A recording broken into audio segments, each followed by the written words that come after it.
এয়া মৌচুমী আৰু মৌচুমীটো মই ধুনীয়াকৈ বগা অংশ অকণো নোহোৱাকৈ বাকলি গুচাই লৈ জিমবোৰ এৰুৱাই লৈছোঁ আৰু তাত মই নিমখ চেনি আৰু কেঁচা জলকীয়া ধনিয়া ৰেড চিলি পাউডাৰ অকণমান আৰু অকণমান চাট মছলা মিহলি কৰি এনেদৰে এটা ৰেচিপি বনাই লৈছোঁ আৰু এইটো এনেদৰে খাবলৈ খুবেই সোৱাদ হয়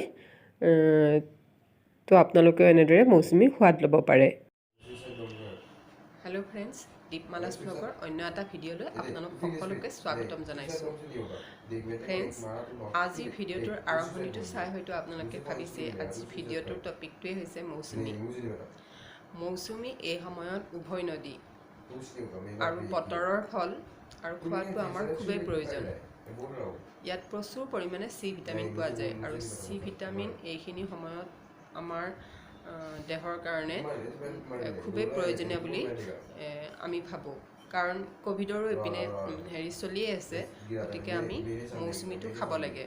মৌচুমী বুলি ক'লে আমি সাধাৰণতে জুচ বনাই বা নহ'লে এনেই চিম্পুলকৈ খোৱাটোৱে আমাৰ কথা মনলৈ আহে, কিন্তু মৌচুমীও যে আমি ৰবাব টেঙাৰ দৰে খাব পাৰোঁ সেই কথাটো আমি জানোৱেই, একদম সাধাৰণ কথা, কিন্তু আমাৰ মনলৈ নাহে।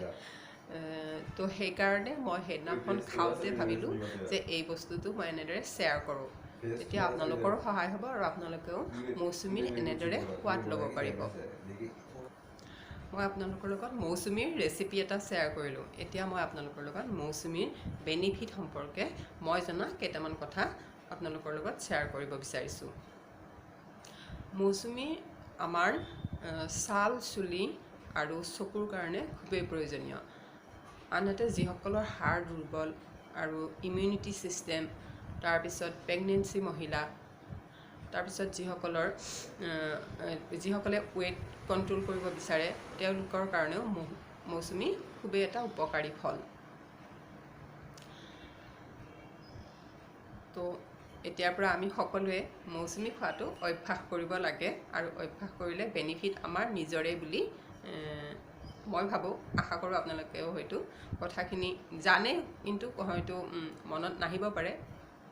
এইটো বাৰে বাৰে যেতিয়া কথা এটা আহি আমি দেখি থাকিম শুনি থাকিম, তেতিয়া আমাৰ সেইটো মানে অভ্যাসত ভাল কিছুমান অভ্যাস আমাৰ গঢ়ি তুলিবৰ কাৰণে মন যায় আৰু হয়তো আপোনালোকৰ কাৰণেও এইটো হেল্পফুল হ'ব। তো আশা কৰোঁ ভিডিঅ'টো চাই আপোনালোকে নিশ্চয় ভাল পালে। যদি ভাল পালে তেতিয়াহ'লে লাইক শ্বেয়াৰ আৰু ছাবস্ক্ৰাইব কৰিবৰ কাৰণে নাপাহৰিব। ধন্যবাদ।